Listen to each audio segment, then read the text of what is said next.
Well, good morning. I'm Daniel Dalp, and this is For Your Sunday Morning Drive, the short podcast designed to help provide you with some motivation, some drive, and some encouragement on your way to worship and to recenter your mind on those spiritual things on hectic Sunday mornings. We are brought to you in partnership with the Ministry League network of podcasts. To check out many of the great resources and podcasts that Ministry League offers, you can check out their website, ministryleague.com, or check out their app. I know I don't usually do this, but I thought it might be wise to have a small disclaimer at the beginning of this episode. You know, I've sat on this episode for the better part of a year, and I've scrapped it and I've rewritten it several times because I didn't want it to seem like I was targeting a specific person or situation. And I'm not. It's just the way things go when you release a weekly show. You're just likely to coincide with some things. Anyway, as you listen to today's episode, I want you to know that my goal isn't to say that constructive criticism is wrong or that it isn't needed from time to time. Nor is it my intention to say that we stay silent if wrongdoing is taking place. It's merely my intention to ask us to look at our hearts and examine if the things that we nitpick or criticize in others is truly for their well-being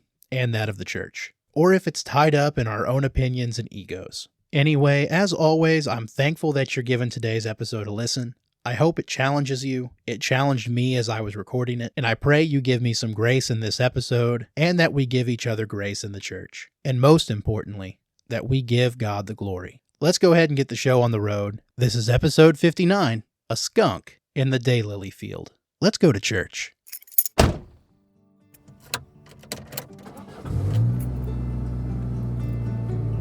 Are we there yet?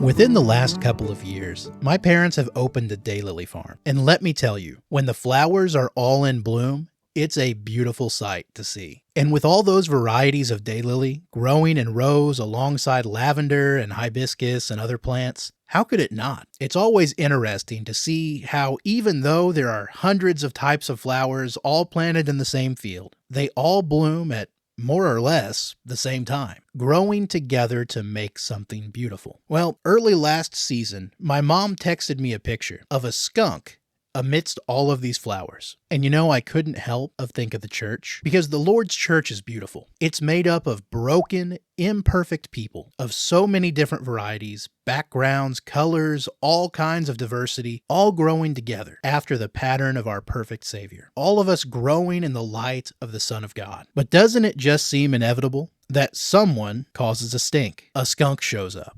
Now, let's be clear, the skunk isn't always an individual. Oh, it can be. And maybe it's someone promoting false teaching. Maybe it's someone spreading lies or leveling false accusations or delighting in rumor and gossip, tearing down those that are about the work of the church while they themselves contribute little to nothing. Or maybe it's just someone that delights in undue or frivolous criticism. Or it can be an ongoing struggle, something more conceptual, the loss of a beloved elder or preacher, maybe a natural disaster that leaves our community hurting, infidelity, hypocrisy, poor leadership. There are all kinds of potential skunks, and sometimes we just can't stop them from causing a stink among the good work of the church. Let me clarify. I'm talking about causing strife for strife's sake, or brought about by sinful motives. But then we have to ask ourselves, what is our responsibility when it comes to skunks? Well, of course, we love them. Maybe we have to hold our nose and grit our teeth to do so, but we love them. But we also protect the flock. And I think above all, our greatest responsibility to skunks is to not be one. And how do we do that? Well, a lot of it comes, I think, through maturity. Don't be upset and cause a stink. Don't cause strife just because a decision was made that we don't agree with, because money wasn't being spent the way that we thought it should be, or because an idea was promoted that wasn't our own. As long as good stewardship and godly decisions are made, then let me pose you a few questions. Does it matter? Is it possible that we aren't the wisest people in the room? Or is it possible that others have valuable input, maybe even better input than we could offer? Romans chapter 12, verse 9 through 18 gives some really good insight into the cure to causing a stink. And it's love. Let love be without hypocrisy. Abhor what is evil and cling to that which is good. Be devoted to one another in brotherly love. Give preference to one another in honor, not lagging in diligence, fervor in spirit, serving the Lord. Rejoicing in hope, persevering in tribulation, tribulation, devoted to prayer, contributing to the needs of the saints, and practicing hospitality. Bless those who persecute you. Bless and do not curse. Rejoice with those who rejoice, and weep with those who weep. Be of the same mind towards one another. Do not be haughty in mind, but associate with the lowly. Do not be wise in your own estimation, and never pay back evil for evil to anyone. Respect what is right in the sight of all men, and if possible, so far as it depends on you, be at peace with all men. You know, the church that Christ died for is beautiful, but when a skunk comes along, be patient, be steadfast, and be loving, because we often don't know what they might be going through. But also keep in mind that even though it can be tempting, don't cause a stink, where instead we should smell like Christ. 2 Corinthians chapter 2, verse 15. For we are a fragrance of Christ to God among those who are being saved and among those who are perishing.